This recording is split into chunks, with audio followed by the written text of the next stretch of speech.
Hey everyone, welcome back to K-Korner, the channel where we dive into the wild world of entitled people and their unbelievable stories. Hope you enjoy it, and without further ado, let's go. A lot to unload, so bear with me. I, 53F, have had a really hard life. Some background. My parents married young. Mom, 75, was 15 when she married bio-dad, 78. They had me and sister Liz, 57. Mom was the oldest daughter from 10 kids with 3 elder brothers. Grandma sent younger siblings one by one to live with Mom as soon as they became teens. So Aunt, 73, moved in at 14. I was a baby. Aunt was the first. My BD messed with her. My uncle, 68, moved in at 12 and caught them in bed together. Mom kicked BD out. Aunt ran away to be with him because she was in love. Aunt BD got married when she turned 18. My mom got custody. BD Aunt saw us EOW. Mom remarried when I was 2 to SD 75 Marine Vet. Parents were very hostile with each other, and we were the tools. SD ruled with an iron fist. Mom's D had brother ED 48. BD Aunt had 4 kids, quickly Sue 49, Lynn 47, Junior 46, and Mick 46, and Mick 44. Lots of bad stuff. First grade Mom beat me so bad, Liz and I was removed to foster care. Battle in court. BD Aunt got custody. ED had lots of friends who were cops, as he was a guard at a prison. They were some nice ones, but then others that liked to touch you. BD groomed us. He also did things. He moved us to Midwest, so Mom's D couldn't see us. Mrs. D moved to the Northern West, so we moved back to the area of cops. Things got worse. 3 years later, Liz was removed and reunion to me as D. Cops smoothed things over and brushed under rug. I was now the main target. I was removed 1 year later back to MSD. Major physical emotional abuse started. Liz were golden children. 14 back in foster. Liz ran away. I became pregnant at 16, married at 17. Graduated with 4.0 GPA. Joined every support group and read every book about parenting. Ms. D said they were Christian and now wanted to reconcile. It was really hard. I never trusted them to be alone with my kid. Liz also reconciled. We started to try being a family. I wasn't being hit, but still the mind games. I never felt like I was enough. I started denying that my childhood ever happened. It was all in my mind. I was just a rebellious teen. I found it was better to just not talk about it. One day, I got my childhood records because I thought I was losing my mind. It was all there and more. I decided that they were sick, and I forgave them. I thought it made me a stronger person. My SD did finally ask for forgiveness. But M never would and only denied. I felt sorry for her. She gained up to 450 LVs. M was miserable. I knew she was abusing herself now. I found out later her childhood wasn't good. I mostly poured myself into my husband and 3 boys. I'm trying to become the best mom I could be. I made kids my life. I also tried to connect with my BD aunt in my early adult years until I found out he was abusing my sister, Sue. Liz got custody of her because she thought she was pregnant from BD at 15s, gave up the child. It ended up not being his, but he was still abusing her and Lynn. So much more. I don't know, I wish I could explain it all. In my 20s, I went NC, but due to deaths in the family and other stuff, my mom established contact with Aunt in my 30s. I said I wanted NOIC with either of them. My siblings, yes, but not them. I continued to work on relationships with Mizzy, SD, and Ed and Liz families. I mostly saw Mom for beauty maintenance as I'm in the industry, and holidays. I grew closer to my M as my kids grew up and went into the military. I became a mom to him. She was lonely. Liz moved away. Ed was too busy. I thought we'd finally moved past my childhood. I looked past all the hurt and bull that had happened because I saw her as broken, weak, sick person who needed my strength and understanding. My SD became the worst asshole imaginable the older he got, and I felt sorry for him. I really didn't put up with crap from SD, and he seemed to respect me. I seemed to be able to talk to him in a way that maybe not in a moment, but later SD would take it to heart. If I not, I wouldn't talk to him. I started including her in my life to get her out. Bunko, trips to relatives and such. I decided because Mrs. D 50th anniversary was coming up, I would throw them a party along with a 2-day family reunion. But in the last 10 years, my BD has been trying to reconcile with me and get me to forgive him. No. He also molested my nieces, and my youngest bro, Mick, is in prison for 3 life sentences for sexual abuse, which BD is trying to get him out. So my M invited Ann and called to tell me so. I said, well, Okay, but if she's going to be there, then I will not. Nor will my kids or my grandkids. EM was furious. Why? Me. You know I want nothing to do with BD. Her. She is family, and she is a victim. She has been brainwashed. Me. My kids have never met them, and they never will. She is an adult, and she's made her choice. Besides, why would you want her there, after everything? My husband, nope, it's not going to happen. Sorry, I end up telling her to think about it. She proceeded to call all my friends and tell them that I'm off my meds and am bipolar and that she's worried about me. All lies. That I need psychological care. I'm flabbergasted. I call SD and try talking to him, and he tells me that M is being a good Christian and forgiving her sister. I am just a shit stirrer. Then says, how do we even know you really were molested? All we have is your word. I, of course, say, okay, you know what your other children can plan for you. I'm out. I told her that after this, the only way to reconcile is counseling. I haven't really talked to them a lot since, but M had surgery and complications, so I naturally was there taking care of her during and after when they put M in nursing home to recover. But now she's home. She's acting like everything is back to normal. For the last 5 months, I have been very ill myself now. I've been going through chemo. They haven't even really called to be there for me or my husband. I feel so tired and emotionally drained. I'm just done. I feel like I've wasted 30 years of my life on these people. Can I just be done? When I F28, when in elementary school, I had a bullet. I'll call her IE because it's the only nice thing I will ever do for her. It all started in the first grade. She was the instant popular girl because she talked about her time in Ghana. She was born and raised there up until she was 4 years old when her parents immigrated to America. And I thought that was so cool because the only immigrants I've ever known were from Mexico. I'm also Mexican, which is something you need to remember, because we lived in Texas. I asked her what was life like in Africa. She looked at me and said in a very smug voice, "A lot better than Mexico." I thought that was weird, but I let it go because we were kids at the time, and I think she just wanted to be cool or something. As the year went on, she always made offhanded comments about me being Mexican, and it was always directed towards me. It wasn't until the second grade when we were just learning this brand new word that we have never heard of before, racism. 7-year-old me at the time vaguely understood it because my mom taught me the words that was derogatory towards us and wanted me to be aware of them. Anyway, we were watching a cartoon about Martin Luther King Jr., and we were at a scene where the protesters were being unjustly arrested. I thought it was cruel and didn't think it was fair. Though looked at me and shouted, "A beaner like you would never understand." For those who don't know, the word beaner is a slur against Latin people. Sure, it's not as disgusting as the N-word, but it is a disgusting word to people like me, and I've been called that a lot of times even back then. I was horrified being called that in the middle of class, and I looked at my teacher who just shrugged her shoulders and went back to the show. I couldn't believe it. We're learning about the civil rights movement, and I was called a racial slur in front of everyone. I tried asking my teacher, why didn't she say anything? Because what it called me was a bad word towards me and my ethnicity. All she did was say, "It's just a word just to sites and sticks and stone." I ran home in tears and told my mom everything. She was upset at first, but at the time she told me that I probably didn't know that that word was a bad word towards Latin people. And maybe she'll figure it out when she's older or say sorry the next day. How wrong my mother was. For the next 4 years, Aya would throw racial slurs at me, calling me a beaner who eats nothing but beans or a wetback because I must have crossed the Rio Grande River. I begged her every single time to stop, and I went to my teachers pleading with them for help, but they never did anything. It wasn't just the racial slurs she threw at me. She would insult me for the way I looked, the way my hair was, why I was bigger compared to the other girls who were slim. She wasn't a model herself either.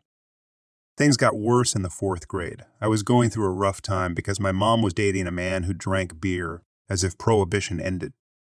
He also smoked heavily, and the smell will end up on my clothes, which added fuel for Aya's fire. It was when DARE was a big thing back in the day. Would always use me as an example about the dangers of smoking, pointing out how the smell was so bad that she constantly plugged her nose every time she walked by me. It led to rumors of me never taking a bath that followed me up until the end of 6th grade. At this time, my mom was starting to realize that Aya was not stopping, and she tried contacting the school, But all she would get was that it was just a disagreement between two classmates. She wrote notes for me to give to my teachers, but nothing would happen, and in the 5th grade, things really took a bad toll.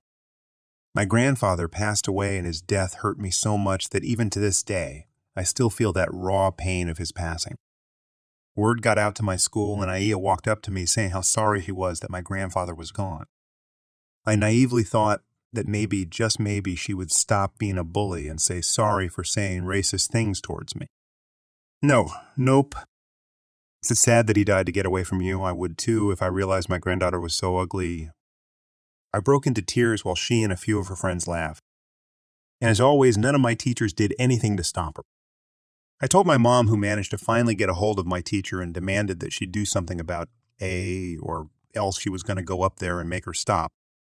So for the first time in the whole year, my teacher walked up to Aya and told her to stop being so mean to me. I looked at her and burst into tears, crying that she was being so mean. It's because I'm black, isn't it? Immediately, my stupid teacher backed off. Aya would go on to use that phrase every single time any of our teachers even attempted to do something. Now you're probably wondering, how did she ruin my life? Well, I'm getting to it.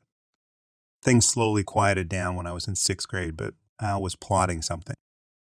I used to draw anime a lot. I wasn't any good, but I practiced every single day, and slowly my skills were improving. I was drawing the main cast of Sailor Moon during free period, and it was a decent first attempt, really.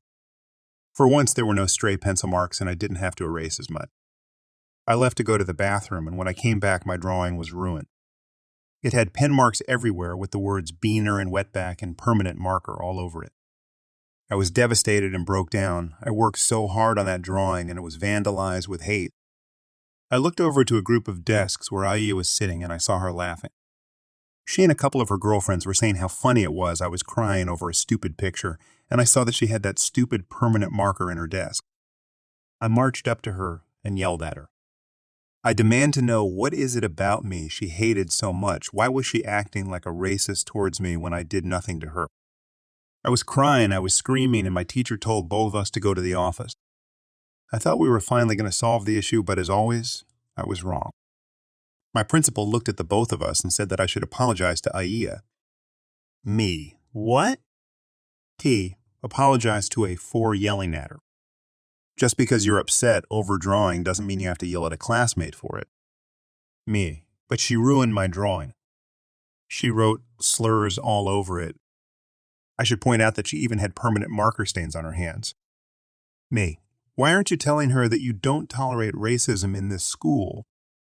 Why are you always taking her side? P. I'm not taking sides, young lady, but those are just words. Sticks and stones. I honestly didn't know what to feel at that moment. I realized that Aya was getting away with her racism and there was nothing I could do about it. I still refused to apologize, and the principal called my mom, who demanded that the principal do something about Aya, but nothing happened as always. After that incident, Aya was emboldened at the fact that she could get away with the bullying and made my life hell. She destroyed me. It was to the point where I could no longer draw again. Even to this day, if I even tried to draw a character I liked, I would break into tears and just stop. My mom tried everything. She pleaded, she demanded, and she threatened, but my school just brushed it off as an overprotective single mom who just didn't like seeing her overly sensitive child hurt. In my mom's perspective, from what she told me, she watched as her happy-go-lucky little girl slowly morphed into a sad and combative teenager. I developed a hatred towards my own ethnicity, and I cried that I wished I was white because I hated being called those words, and I hated the way my face looked because I could see my Native American features. That's right, I'm indigenous too. She made me hate myself. It was only after elementary school did the bullying finally stop because she went to a different junior high school, but just because I was able to get away from her didn't mean that the effects of her bullying stopped. I had to go to therapy to get rid of the terrible things she said to me out of my head and slowly regain myself as a person.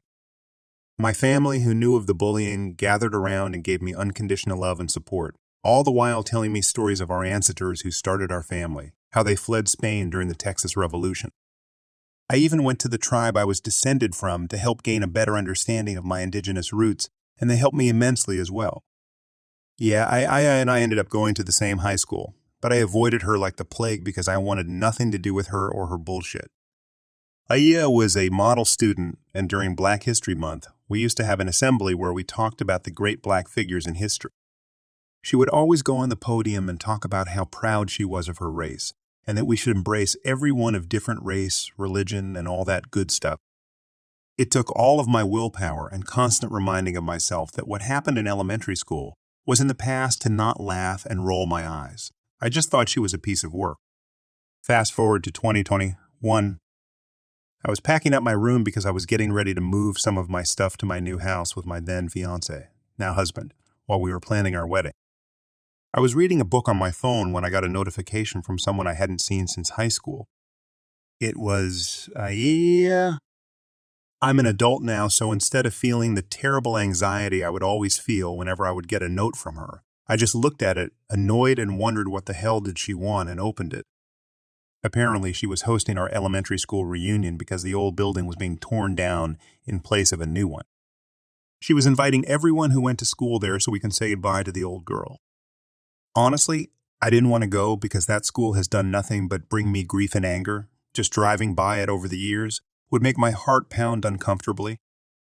I wanted to decline, but I thought to myself that stupid school will be destroyed, why not spit on it or something? And then something sparked in my head. This could be my last chance to expose Aya for what she really was. Aya, no good racist who take joy in other people's misery. And it wasn't just me she threw racial slurs at. She was like that to everyone. From the girl who was from Delhi to a Chinese student who ended up transferring to a different school because he couldn't take it anymore. The planning. Having dinner with my mom, I asked her if she remembered the girl who used to bully me. She gripped her fork and said that she did remember and how much she hated that little bitch. I asked her if she remembered going to the school many times to complain about her, and she said yes, and that she had written down everything that was said. And knowing my mom, she never threw anything away because it was important documents. I decided to look into her old files, and I found them. It was not only the notes Mom took, but it was also full of the hateful messages Aya wrote to me, even my Sailor Moon drawing that had those terrible racial slurs on it. The terrible feeling of self-hatred and sorrow came back in full. I was close to tears seeing that drawing and those notes. I really wanted to know why she had so much hate in her heart. After calming myself down, I went to work. I printed copies of the notes along with a note from my principal, which said, "It seems that Aya called Just a Bird Sits in nasty words based on her ethnicity. It was even signed by that principal, which proved two things. It was a racist, and the school knew but refused to do anything." The revenge. The little party was basically a barbecue on school playground. I showed up in casual clothing and saw my old classmates for the first time in years. To say the least, I was the only one who still looked fresh-faced and not worn down by parenthood. I did catch up to a few of them. Most of them were actually Aya's victims, but unlike me, they ignored her when she would bully them. Looking around, I actually saw some known members of our local equal rights group. I assumed she invited them because Aya made a name for herself over the years since graduation. It almost made me feel sorry for what I was going to do. And when I mean almost, I mean never. The little barbecue went by smoothly, and Aya was talking about the beautiful memories she had at our old school, and that she was so thankful that they welcomed her with open arms because she was an immigrant from a faraway country and was worried of not being able to belong. I remembered how proud she was when she first walked in our class, no fear at all. After her passionate farewell speech, everyone in our class took turns saying their own farewells. They half-assed their speeches, and some just said that the school was awesome. When it was my turn, I looked around and saw everyone staring at me. Aya is standing there with a confident smile on her face, as if she thought that I was so beaten down that I would just say whatever with the school and that's it. But nope. Over the years since graduation, I sort of developed I don't give a crap attitude. I say what I say, and I will do a microphone drop if I have to. I talked about how I was so nervous going to this school because it was something new, and I knew that it would lead me to a path of adulthood. I talked about how this damn school had brought nothing but nightmares, horrible teachers, and a terrible student who bullied me so much that my poor mother had to spend thousands of dollars of her life savings just to give me therapy because I could not function well. I then looked at Aya and said that she was a prime example of the American dream, an immigrant who worked tirelessly to make it in the complicated country. I then said in the same smug tone of voice she had 20 years ago, "I am so glad you grew out of your racism." And with that, I stood up and left. And remember what I said about those notes my mom kept? Well, I sent them to that local group anonymously and told them that their SARA volunteer was not who she was. I just thought that would be the end of it, but I did not know of the absolute crap storm I caused. Aya's reputation destroyed. When the leader of the group saw the notes, he was livid. He immediately told her that she was no longer welcomed and said that she was a terrible example for the people they were helping. Her fiancé dumped her. She lost her job, and as it turns out, her parents never knew of the bullying. I guess my principal decided that it wasn't worth calling them years ago. They were angry with her and demanded to know where did she get this attitude because from when I found out her father worked in a business that required them to travel to and from Ghana, and he worked with many interesting people. On top of that, my former principal apparently lost a special award she got for her contributions to our school district when the superintendent happened to get an envelope containing my mother's notes, and he was just as livid. I got an apology from the school district, along with other victims of IEL. They accepted that just to get it over with, but I politely refused, saying that it was too little, too late. I did get comments from my former classmates saying that I should have just let it all go. But here's the thing, I did get over it. I wanted nothing more than to just close that chapter in my life and move on, but seeing her name in that email really triggered something in me, and knowing that she was running around saying things which was opposite of what she really believed. I wanted her to feel broken the same way as I felt. My mom was neutral about it. I don't resent her because she did everything she possibly could to stop the bullying. I'm thankful for that because in some stories I've seen on Reddit about people being bullied, their parents do absolutely nothing. I'm in a much better place now. I moved out of state after I got married, and I'm happy. Aya has attempted to contact me demanding I apologize for ruining her life, but I just ignored her and blocked her. I wish I knew why she had so much hatred. I was never rude to her. I thought she was cool that she was from Africa. I love their culture, and I thought it was awesome that she was a part of it. I also wish I could draw again because it was my only escape from a troubled life I had aside from the bullying. I'm just glad I was able to regain love for who I am as a person of Mexican descent and of indigenous background, because she really made me feel like I was worthless for it. That's the story of how I ruined the life of my racist bully, with the plot twist was that she was black and I was Mexican. Sure, the words she said were probably just words, but those words were very derogatory to me and many people of my ethnicity, and it's just as degrading as being called an N-word to a black person. And it also shows that even black people can be the worst racist. I'm not saying that all black people are racist because I've met amazing black people in my lifetime who truly believe in racial equality.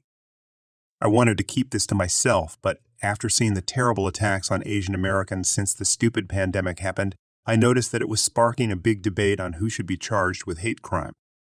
We're still not there yet when it comes to truly being equal regardless of race, gender, religion, and orientation, but by little, we are becoming a little bit better. Not much, but a little bit. Sorry for a long post. I just want to get this off my chest, and please don't make the comments into a debate. I'm really not trying to start anything, I just wanted to tell how I finally got my revenge. Edit. Okay, I really meant it when I said I wasn't trying to start anything when I posted this. But because some people are doubting this, which I'm not surprised, let me clarify a couple of things for you. Why did I still have those notes? Because the bullying happened before social media became a big thing. It was the early 2000s. She saved those notes because I think she was planning on going to the district, but by the time she was able to even consider it, elementary school ended and Aya went to a different junior high. Where did she learn those words? When she first called me Beaner, she noticed my reaction. Bullies will tell you anything just to get a reaction out of you. The strongest reaction, the better. I even told her not to call me that word because it was a slur, but that didn't stop her. And why did it cause that district to apologize? Because it wouldn't be the first time they were accused of covering up bullying based on race. They were already going through a lawsuit over a recent incident similar to mine, and they just wanted to avoid any legal repercussions. But as I said, I don't care about that school anymore. It can go to hell for all I care. So there I was, just minding my own business, strolling through this swanky mall in the heart of the city. Let's call it Metroville for anonymity's sake. Now, picture this. I work for a certain foreign embassy, can't spill the beans on which one, and I was out on a rare day off looking for something to treat myself. That something turned out to be a fabulous Michael Kors bag I stumbled upon. This bag was like the holy grail of fashion finds. It was the last one on the shelf, and I could already see myself strutting around the embassy with it, turning heads left and right. So, naturally, I snatched it up and started heading for the cashier, my heart doing a little victory dance in my chest.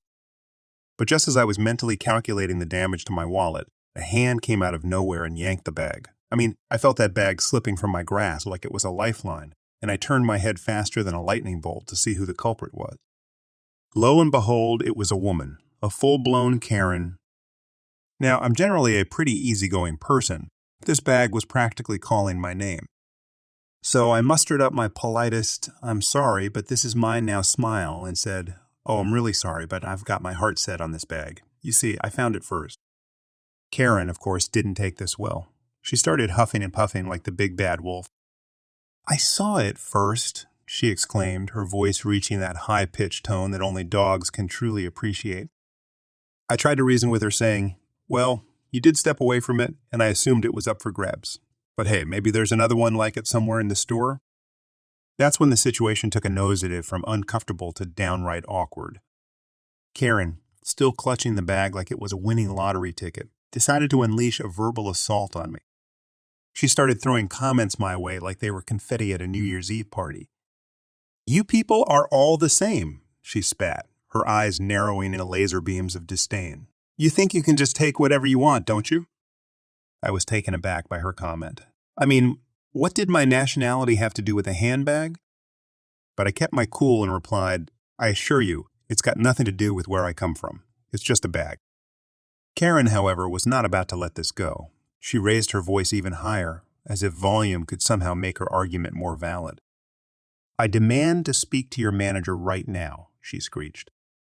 Now, the mall wasn't particularly crowded that day, but a small crowd had gathered by now, eager for some drama. The cashier, sensing trouble, decided to intervene. She told us that, unfortunately, there were no other bags like this one in stock. It was indeed the last piece. Well, Karen's anger, which was already at a rolling boil, now threatened to blow the roof off. She launched into a tirade that could have put a hurricane to shame. She accused me of theft, of being a foreign invader out to plunder their precious mall and other colorful things that I won't repeat here. As if that wasn't enough, she pulled out her phone and started dialing. "I'm calling my husband," she declared, tears now streaming down her face. "He's a cop, you know. You're going down?" I was dumbfounded.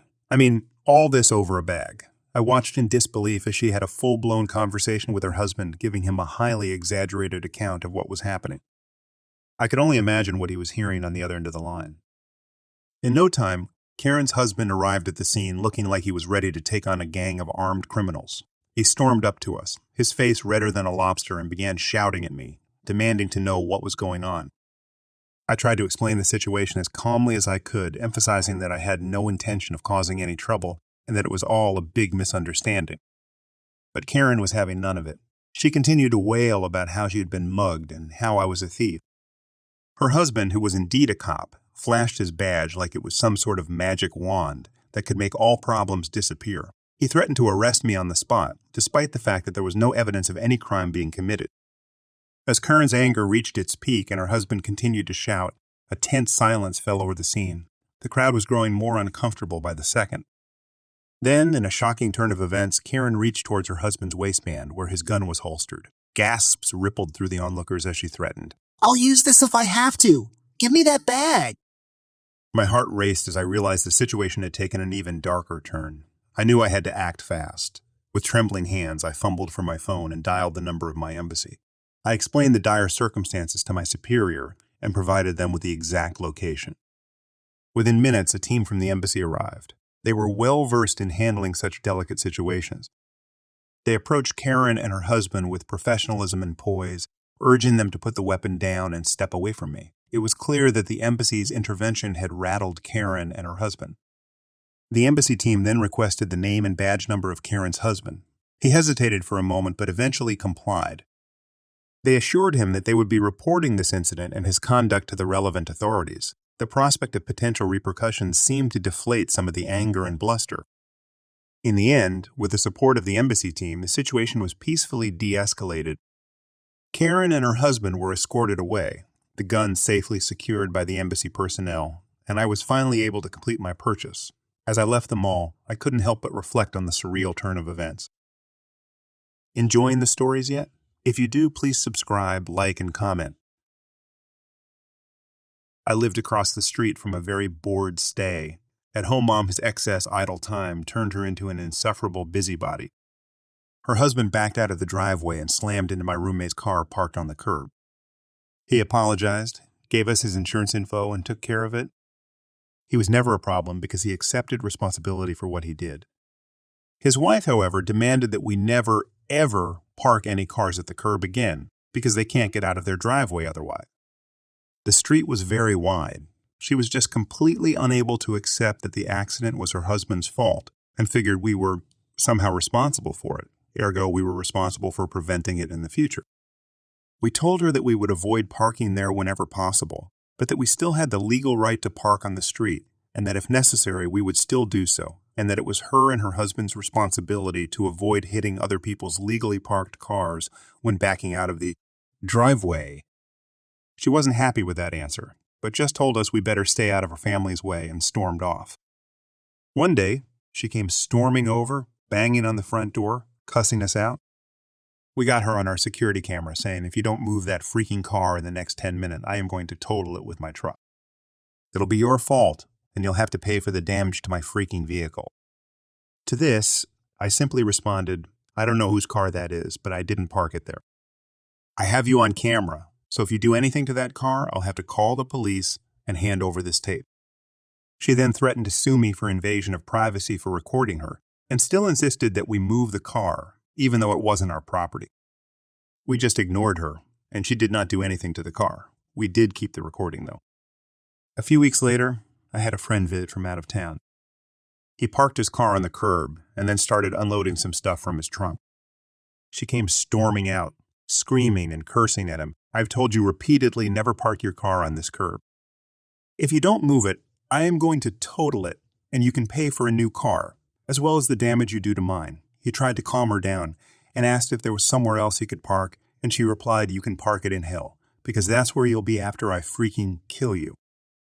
Unfortunately for her, he had his dash cam running the whole time, and it captured everything. He called the police, and she was arrested for threatening to commit vandalism and for threatening violence. A few days later, she left a long-winded hate letter in our mailbox. It was written as if it were an open letter from the entire neighborhood, and it basically said that nobody knows who you are and everyone wishes you would move away, and nobody wants you living in our neighborhood. Thing is, she forgot about the security cameras. I took the video of her opening my mailbox, which included her taking all our letters out of the mailbox and rifling through them, and I gave them to the post office. This led to her getting arrested for a second time that week. After that, we used her 2 arrests, our collection of security and dashcam footage, and her letter to get a restraining order against her that actually prohibited her from entering her own home. And then we called the police every time we saw her because she was in violation of the order. She ended up having to live in a hotel room, and her husband came over, apologized to us, and asked if we would drop the restraining order so his wife could come home. I told him I would do it, but only if she wrote to me, my wife, our roommates, and the friend of mine she threatened a 1-page apology for her harassment, and that she would promise to never, ever contact us again for any reason whatsoever moving forward. I received no apology, and the house went on the market a week later. Every November, I, 24 female, receive a dreaded text in our extended family group chat from my cousin, 35 female. The text includes a highly detailed Christmas list from her 5-year-old, who we'll call Penny. The items are always expensive, obscure, and very hard to find. Additionally, she expects us to reply with the item we have purchased, then sends back the updated list with that item checked off. Each year, there's exactly the number of items for people in the chat, and once people hurry to claim the cheapest ones, you're left with $100, $300, $300 items to choose from. My cousin is an only child, and her mom caters to this as well as her dad, but the rest of us are getting pretty sick of it. Last year, someone didn't follow the list and said they'd already bought something else in the group chat, and she responded that isn't what Penny wants this year, which made them feel guilty for not adhering to this insanity. Now, some backstory: Penny has autism, is nonverbal, and the sweetest child ever. My cousin and her husband are good parents for the most part, but they're a little self-focused. For example, they're both collectors of things like manga and toys and lose their minds if Penny touches their things, and the home is full of their collections. They have an entire room dedicated to this, which they call the fun room, and their daughter isn't allowed in. Not so fun. Now here's the kicker. The items on the list are almost always part of a collection. Either vintage, certain edition, this or that, and tons of Beanie Babies. They have started a toy collection similar to their own for Penny, but it's a lot of things I've never seen her enjoy or show much interest in. One year, the most excitement she showed was for the box, and she loves Disney movies and Paw Patrol, but never has she gotten gifts related to these things. Also, we suggested some gifts like a toy kitchen or something interactive and sensory, and they shut that down in favor of expensive Lego. Star Wars Lego. She's 5. I know damn well that's going straight to Daddy's fun room. This year I'm getting her an Ariel doll and matching dress. I'm stopping the madness. Thanks for joining us. If you enjoyed the video, don't forget to hit the like button and subscribe for more captivating stories. Share your own experiences, opinions in the comments below, and let's keep the conversation going. Until next time, stay tuned for more epic tales.